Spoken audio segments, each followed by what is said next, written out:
Aos interessados, nosso contato aparece na descrição do vídeo. Bom, estamos às vésperas da paralisação nacional, que tem sido convocada amplamente por vários sindicatos, pelo movimento estudantil, por setores independentes, grupos de trabalhadores que se uniram em torno da campanha que começou no dia 15 de maio com os estudantes e que tem continuidade agora. E essa linha de continuidade é bastante perceptível justamente pelo fato de que as palavras de ordem do primeiro ato foram preservadas e a elas se somaram outras palavras de ordem que foram ganhando peso ao longo da manifestação, mas que são tentativas de resolver um mesmo problema. E esse problema, em síntese, é o confronto entre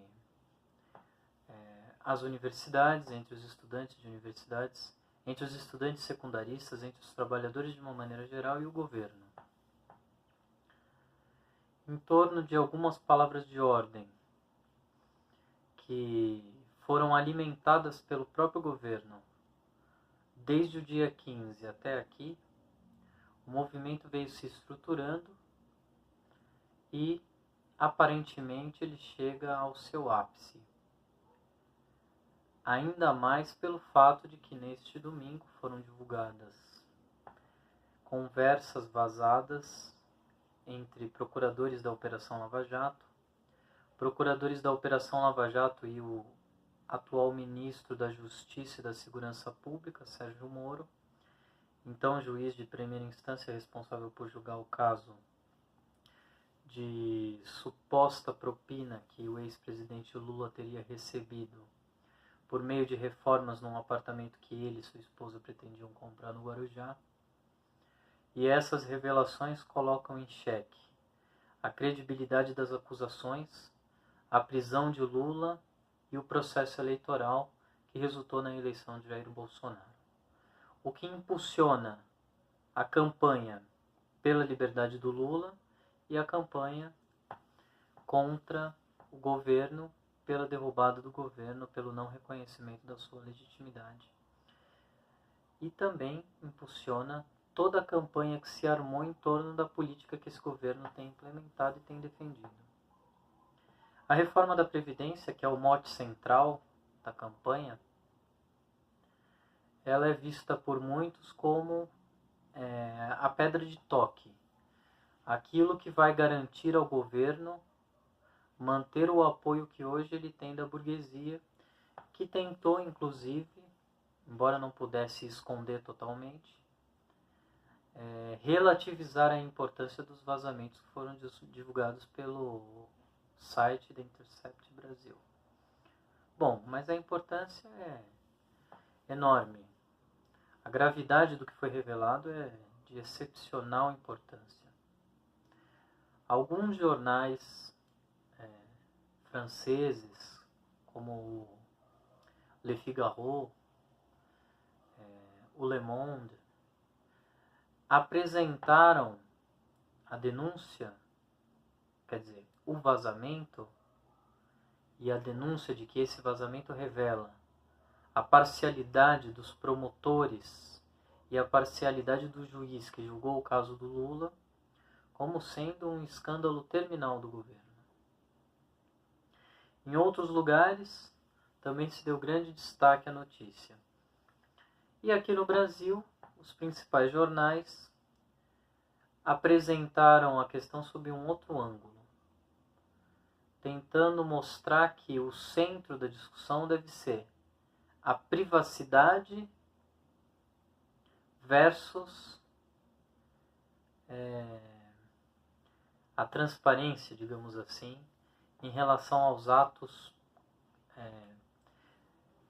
que margeiam a legalidade cometidos por promotores que estavam diretamente implicados no julgamento do caso do Lula. Bom, na verdade não margeiam a legalidade. Margeariam a legalidade se houvesse um envolvimento indireto. Se esse envolvimento não fosse um obstáculo à consecução daquilo que é previsto em lei, que é o direito a um julgamento imparcial, um julgamento justo, que é o direito à ampla defesa, que é o direito a que todos tenham a possibilidade de apresentar a sua defesa sem que a acusação seja favorecida pelo juiz envolvido no caso. São preceitos fundamentais e preceitos que certamente deixaram de ser observados, e as conversas, o pouco das conversas, o pouco do material de que o Intercept dispõe, que foi divulgado, já permite dizer com absoluta segurança que houve infrações processuais de toda ordem, prejudicando o réu, o acusado, Lula, e favorecendo grupos políticos com os quais os procuradores e o juiz em questão tinham simpatia, pelos quais tinham simpatia e com os quais tinham relações, sabe-se lá de que natureza. Bom, a imprensa de esquerda deu muito pouco destaque a isso, salvo aqueles canais que estão diretamente ligados à campanha contra a prisão do Lula e que têm um vínculo direto ou indireto com o Partido dos Trabalhadores. De resto, a resposta foi muito tímida. Os sindicatos, as organizações do movimento popular não deram grande destaque a um assunto que está no centro dos acontecimentos políticos. E isso é motivo de perplexidade. Afinal de contas, a população está nas ruas combatendo um projeto político que não será revertido a não ser que se interrompa o mandato do atual presidente.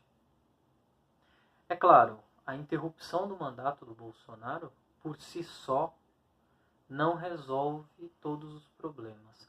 Talvez não resolva sequer um único problema mais concreto, objetivo.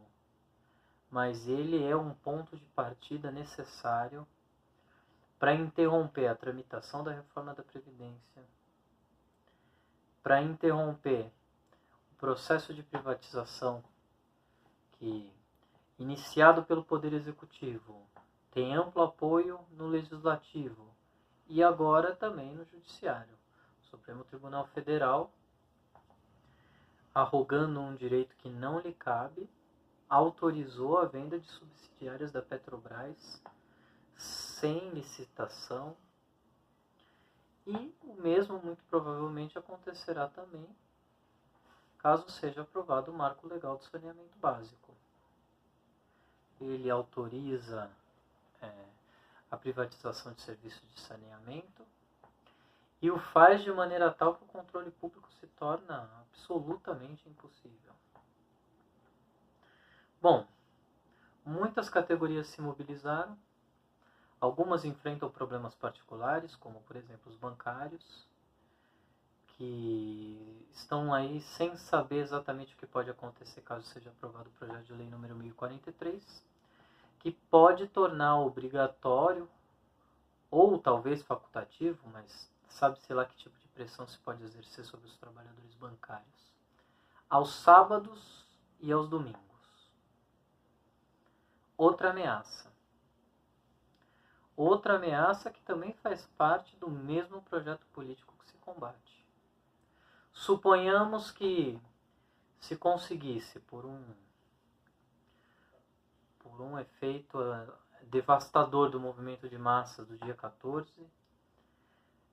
impedir ou suspender a aprovação da reforma da Previdência. Suponhamos que isso acontecesse. Os ataques do governo incidem sobre vários flancos simultaneamente, desguarnecem o movimento operário. E o que desguarneceria de maneira definitiva o movimento operário seria a continuidade do governo e o fim da mobilização popular conjunta das massas. Sem essa mobilização seria muito difícil se conseguisse preservar os direitos das categorias que no dia 14 aderiram à paralisação e daquelas que também não aderiram. No epicentro dos acontecimentos, as universidades mostram o que pode ser a decorrência de um projeto político paulatino, mas continuado de dilapidação do serviço público. Na Universidade de São Paulo, maior universidade do país, os funcionários não conseguiram aprovar uma greve durante a sua campanha salarial, mesmo tendo a seu favor o fato de que a reitoria da universidade ofereceu um reajuste bem abaixo das perdas inflacionárias acumuladas durante os últimos 12 meses. Na Unicamp, heroicamente, os trabalhadores tentam reagir. E a situação é muito difícil também. A mobilização é pequena, a força do movimento tende a diminuir pelo fato da Universidade de São Paulo não ter aderido à greve dessa campanha salarial, que normalmente é uma campanha salarial que envolve as 3 universidades estaduais paulistas. Houve, inclusive, uma quebra de isonomia, o reajuste foi oferecido. O reajuste, que na verdade nem compõe a inflação do último ano, que foi oferecido à USP e Unicamp, não foi oferecido aos funcionários da Unesp. Mais uma vez, os salários dos funcionários da Unesp, que executam as mesmas funções análogas às dos funcionários da Unicamp e da USP, recebem um salário muitas vezes menor. Em alguns casos, 100% menor. E a situação tende a se agravar. Em função dos salários estarem congelados, do poder de compra ser continuamente desgastado, naturalmente o quadro de funcionários vai sendo enxugado, mesmo sem a necessidade de demissões diretas ou da aprovação de um programa de incentivo à demissão voluntária, como foi feito na Universidade de São Paulo. E a cada novo recuo, a situação se agrava ainda mais. A cada nova... Isso é um problema que deveria ser comentado. Deveria ser comentado em relação ao dia 14 e em relação à estratégia que as organizações políticas de esquerda, os movimentos populares, têm adotado. A cada novo obstáculo, a cada nova dificuldade que se cria, às vezes até artificialmente, para formar uma aliança maior, mais ampla, que reúna categorias assemelhadas, ou que reúna o movimento popular em torno de um objetivo único, o movimento se enfraquece mais e mais e mais, se fragmenta mais, perde oportunidades de, pelo menos, impedir o agravamento das condições de vida e de trabalho dos trabalhadores. E essa é uma situação dramática que, se não for revertida a tempo, fará com que num futuro próximo não se tenha mais campanhas salariais em quase nenhuma categoria e se contribua, assim, para o rebaixamento da massa salarial num sentido muito amplo.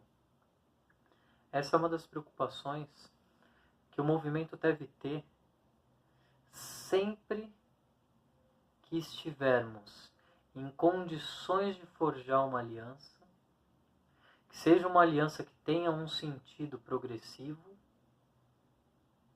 que ajude a organizar uma campanha que fortaleça os trabalhadores, às vezes por questões mínimas, preciosismos, pela dificuldade mesmo de estabelecer uma conversa com aqueles que pensam de maneira diferente. No dia 14, o nosso centro, o centro das nossas atividades, é fortalecer a organização dos trabalhadores. Ajudar a criar as condições para que as categorias tenham interlocução entre si, para que se possa unificar tudo aquilo que estiver convergindo no mesmo sentido. Por exemplo, nós não achamos que uma palavra de ordem que desconsidere o fato de que o governo, de que as instituições são controladas por um grupo político e por pessoas indicadas politicamente, que tem um projeto de desmantelamento global de todos os direitos democráticos da população, que uma palavra de ordem assim que desconsidere todos esses fatos, que apresente, por exemplo, a questão da reforma da Previdência como o núcleo sagrado da política nacional, seja uma palavra de ordem correta. Mas certamente ela aponta num sentido de questionamento, não só da reforma da Previdência, mas indiretamente também no governo. Bom, então, essa palavra de ordem é uma palavra de ordem aceitável. Aqueles que a defendem devem ser incluídos dentro do movimento da maneira mais ampla possível. Devem ser convidados a participar dos debates que se faz para organizar o dia 14, dos comitês, devem ter direito a usar o caminhão de som nas manifestações. Aqueles que... Há um grupo pequeno que se reúne na USP, em algumas outras universidades, que tem defendido a palavra de ordem fora Weintraub. Nós achamos uma extravagância, particularmente, porque o problema não é o ministro da Educação. Se não fosse, aliás, o próximo que vier, provavelmente, a seguir o que tem acontecido, será ainda pior do que esse, né? O anterior já era uma aberração total.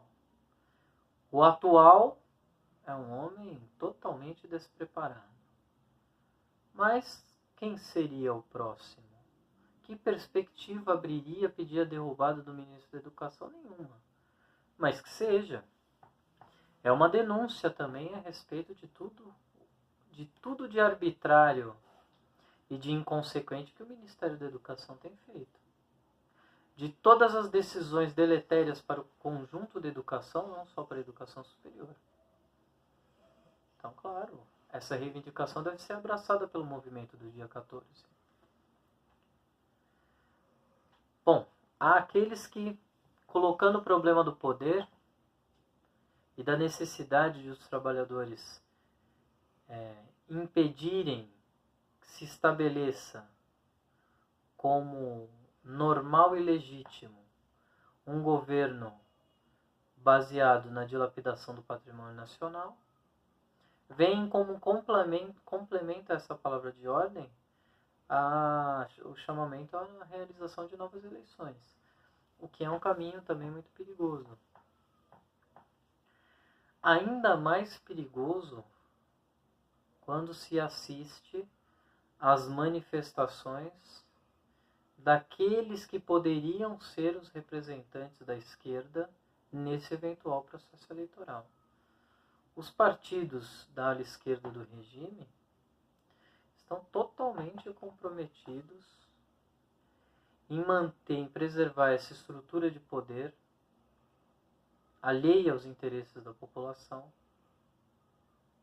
contaminada por todo tipo de venalidade, que se revelou agora, ainda mais do que já tinha se revelado, como uma armação em que os órgãos públicos servem de alavanca para os interesses políticos mais diversos, inclusive para a formação de seitas com caráter religioso. E não sei se vocês repararam, mas nas conversas que o Intercept revelou, se falava com muita frequência a respeito de Deus, da necessidade de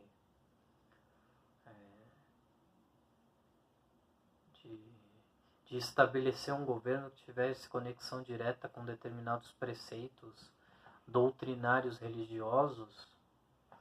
Bom, e esse compromisso que essas direções de esquerda que eventualmente poderiam capitalizar eleitoralmente a insatisfação contra o governo, não abre nenhuma perspectiva para o movimento.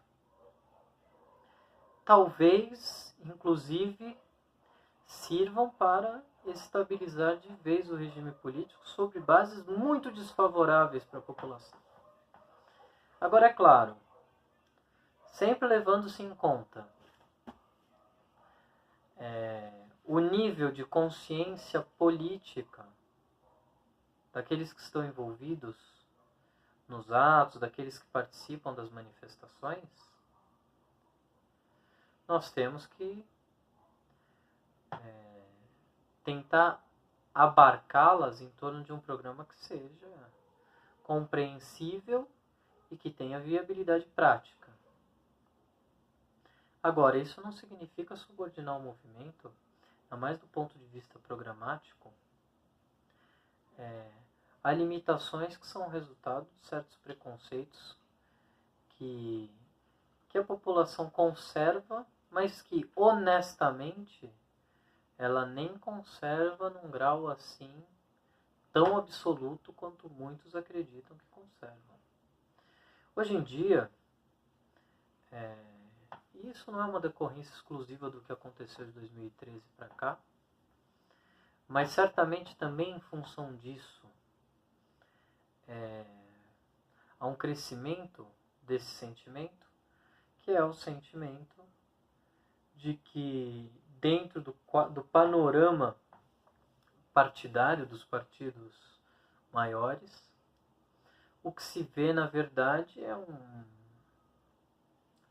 um emaranhado de ideias que estão todas elas a serviço de um mesmo objetivo: preservar as instituições, preservar o modelo econômico, submeter-se às necessidades do mercado, submeter-se a tudo que for exigido pelos investidores e especuladores internacionais. E isso é um avanço da consciência da população. É um avanço que pode até se traduzir numa decisão desastrada, mas é um avanço. E agora, retomar a proposta de uma frente ampla que conserve tudo aquilo que a experiência já demonstrou ser um impedimento à aplicação de uma política que sirva para mitigar a pobreza, para garantir que direitos essenciais como o direito à aposentadoria sejam preservados, para garantir que os parques nacionais continuem a existir, para garantir o acesso a uma universidade pública, para garantir investimentos em pesquisa, a criação de parques industriais. Para impedir tudo isso, bom, é claro que isso leva a uma ideia de que apostar novamente nessa massa falida que são os partidos é algo que, ainda que seja viável, não é desejável. Bom, mas a questão central talvez nem seja tanto essa. O movimento popular ainda não estabeleceu para si um programa claro. E é claro que a preocupação em não permitir que esse vácuo de programa seja aproveitado pela burguesia para dar uma solução que não favoreça o desenvolvimento sequer das lutas parciais que foram deflagradas, é uma preocupação justa, uma preocupação que todos nós devemos ter. Agora, o que pode garantir, em última instância, que tanto uma como outra solução possam servir a um objetivo prático para a população é a continuidade da mobilização nesse momento. É a continuidade da mobilização e a rejeição às fórmulas desgastadas, já testadas e que não serviram para criar um estofo de segurança, pelo menos de segurança jurídica, que garantisse que os direitos democráticos tivessem vida longa, fossem duradouros. Porque nem isso, nem aquilo que haveria de mais essencial se conseguiu alcançar. Por meio da via parlamentar, institucional. E o que os partidos podem oferecer hoje? Ou melhor, o que eles oferecem hoje, os grandes partidos? Eles oferecem uma esperança, ainda que ilusória, para o conjunto da população? Eles apresentam um programa que a população possa abraçar, para abrir mão da sua organização, num momento em que essa organização cresce, para defender a eleição desse ou daquele candidato? Veja, as injustiças que foram cometidas contra o Lula, e que devem ser denunciadas, inclusive no ato do dia 14, elas não fazem com que o governo do Lula seja muito diferente daquilo que nós vimos que esse governo foi. Não foi um governo de grandes realizações. A grande virtude é que, mesmo as pequenas realizações desse governo tiveram um impacto muito grande. Por quê? Porque a política que se aplicava anteriormente ao primeiro mandato do Lula era uma política de absoluta despreocupação com os interesses da população, que segregava o país em dois e lançava na miséria, sem mais considerações, grande parte da população do Norte e do Nordeste. Bom, a reversão, ainda que parcial, muito lenta disso durante o governo Lula, porque, bom, o programa Bolsa Família, que foi certamente por iniciativa mesmo do governo, algo que não dependeu da conjuntura econômica, ou dependeu muito pouco da conjuntura econômica. Era um programa muito tímido de distribuição de renda, muito tímido. O que se recebia do Bolsa Família não era o suficiente nem para garantir o mínimo a uma família. Era muito pouco. Claro, nós apoiamos o Bolsa Família, mas essa política traz muito pouca perspectiva de futuro. É uma política muito limitada, muito tímida. E é preciso reconhecer, uma política que não poderia ser aplicada nas atuais circunstâncias, a menos que se tomasse a decisão do governo de atacar, ou de pelo menos não criar uma proteção tão grande quanto se criou ao conjunto do empresariado.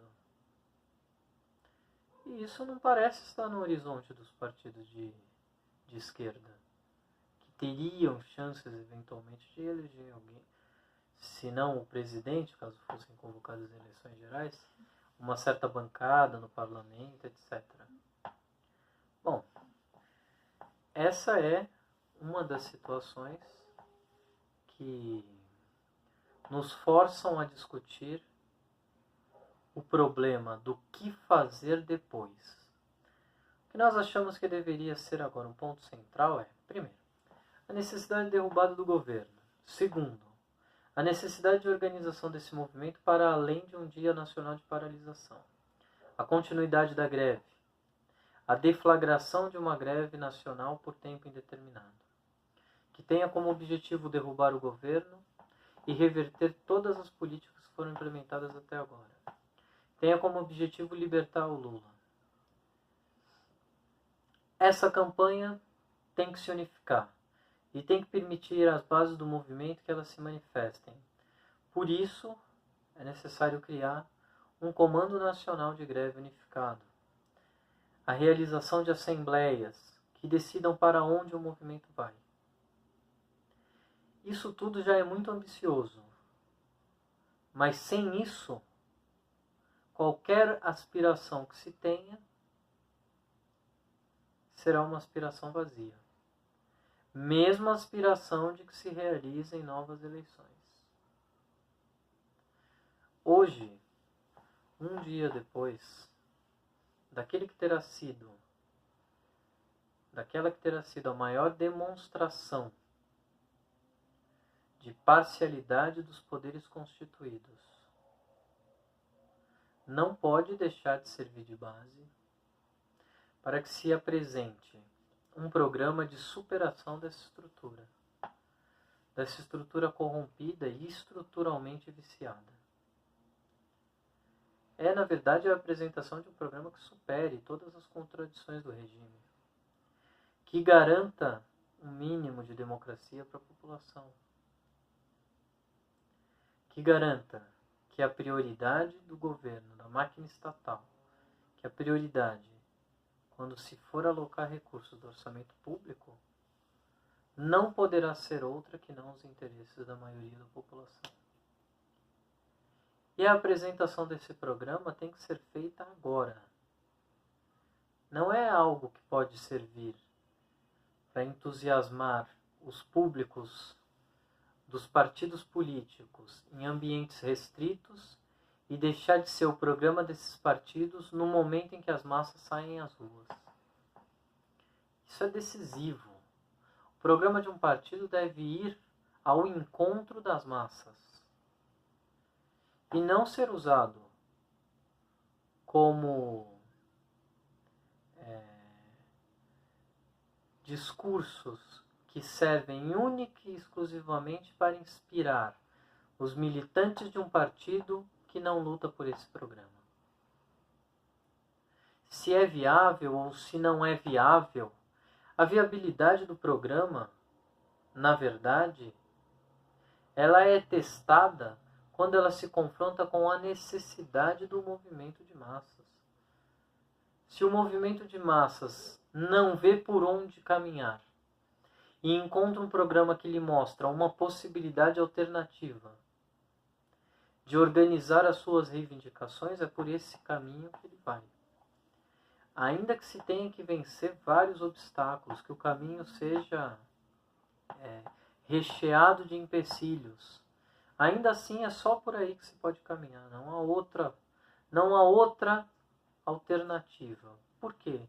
Todas as outras alternativas conduzem ao mesmo labirinto do qual as massas querem sair. Não há opção política nesse momento, mesmo que seja do ponto de vista das ilusões das massas, que não passe pela continuidade das mobilizações. Se uma palavra de ordem servisse para impulsionar uma solução que fosse consentida por aqueles que hoje controlam os meios de comunicação e o Estado, certamente essa palavra de ordem não serviria para nada. Talvez, inclusive, ela tivesse uma utilidade negativa, de frustrar mais uma vez a expectativa de que se pudesse dar uma solução de fundo a esses problemas todos que se sintetizam na rejeição ao governo Bolsonaro.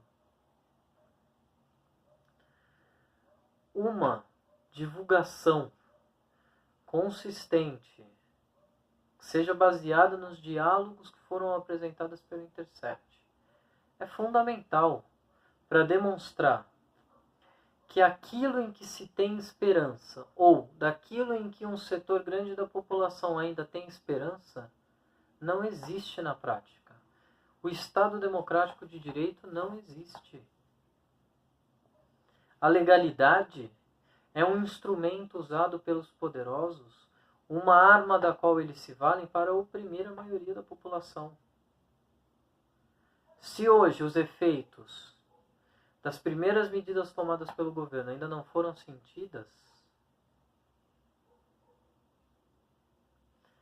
o vislumbre do que pode acontecer com a cassação dos direitos à aposentadoria já permite aspirar a objetivos muito maiores do que aqueles que se reduzem a reversão dos ataques mais sentidos à população. O acumulado das experiências dos últimos anos fizeram com que muitos setores avançassem, e avançassem em direção à construção de determinados pisos básicos que servem como escora para um pensamento muito mais avançado do que se teve nos últimos 50, 60 anos no país. O movimento sindical, apesar do esfacelamento que eles sofreram em função da asfixia financeira, não se refletiu, como se imaginava que fosse se refletir, na consciência dos trabalhadores de maneira negativa. Ou melhor, se refletiram de maneira negativa, mas esse reflexo foi superado pela necessidade do movimento popular de encontrar um substitutivo à política do governo, a política dos 2 últimos governos, que entraram em franco confronto com todas as expectativas positivas que os setores organizados da população tinham. Um projeto qualquer de educação, um projeto qualquer de autonomia científica e tecnológica, tudo isso foi abandonado. E o movimento de massas tem agora um desafio muito grande à sua frente. Mas ele não pode se recusar a cumprir esse desafio, a avançar etapa por etapa e a impedir que lhe aparem as asas antes que ele alce voo. Porque se isso acontecer, o retrocesso tende a ser muito maior do que aquele que se esperava ter em função do desmantelamento das organizações sindicais. E agora, o que é pior, sem os sindicatos e sem um centro de gravidade em torno do qual o movimento possa se organizar. O funcionalismo público se vê às voltas com a sua extinção. Os movimentos populares perderam o ímpeto de organizar ocupações no campo de terra, de organizar ocupações de prédios abandonados nas cidades, de se revitalizar, de se renovar,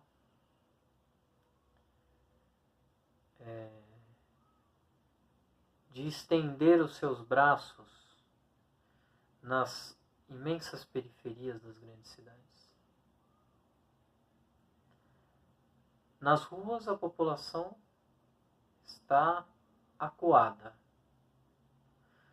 Por um lado, as organizações criminosas, que agem em aliança com os agentes do Estado, oprimem as populações das periferias e dos subúrbios das grandes cidades. Do outro, a polícia se torna cada dia mais assassina.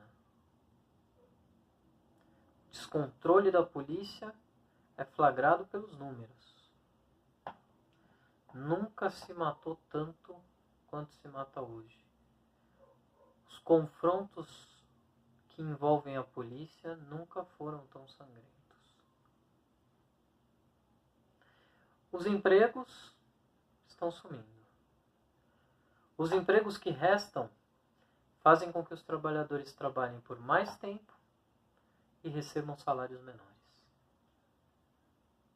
Qual é a solução que se pode dar a isso? O Estado é refém dos investidores. Se não há investimento externo, não há emprego.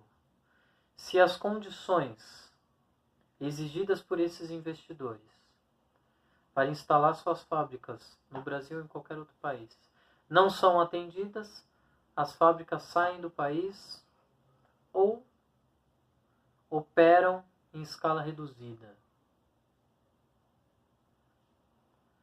Quem vai oferecer, quem entre os partidos do quadro partidário atual vai oferecer uma saída para esse problema? E que parcela da população se deixará convencer de que, sem uma ruptura com o modelo econômico, sem uma ruptura com as oligarquias e com os grandes industriais, se possa dar uma resposta à questão da previdência, à questão dos empregos, à questão dos direitos trabalhistas, ou o que seja. Nós tivemos a vantagem de acompanhar as experiências de outros países, as lutas que se desenrolaram na França, na Argentina, na Grécia, na Espanha, a frustração que significou a eleição de partidos que não tinham mais compromisso com os interesses de uma classe social bem definida, como Podemos na Espanha, Movimento 5 Estrelas na Itália, ou mesmo Syriza na Grécia. Agora é preciso converter essa experiência numa política que supere esses problemas. E o movimento operário brasileiro, conjunto das organizações estudantis e dos trabalhadores, tem que ter a oportunidade de discutir francamente como resolver esses problemas e como evitar que se repitam as experiências negativas desses outros países. Não se pode imaginar que o limite de tudo isso seja dado de maneira antecipada por uma ideia negativa que se faça a respeito da capacidade de evolução do movimento operário e do conjunto dos trabalhadores. Preciso dar oportunidade para que o movimento avance. É preciso que a vanguarda do movimento assuma a tarefa de tentar elucidar todos os problemas de maneira tal que esses problemas sejam vistos na sua dimensão mais ampla, que essa dimensão ampla esteja relacionada com todas as questões concretas que se apresentam e que a partir disso se possa formar uma política consequente em defesa dos interesses da maioria esmagadora da população. Bom, é isso. No dia 14, vamos estar presentes nas manifestações e levantando as nossas palavras de ordem e tentando conversar com o maior número possível de pessoas ligadas a sindicatos, secundaristas, de todos os que queiram se aproximar de nós, para que a gente possa organizar eventos, atividades e dar continuidade à campanha que se iniciou no dia 15 e que não pode terminar no dia 14.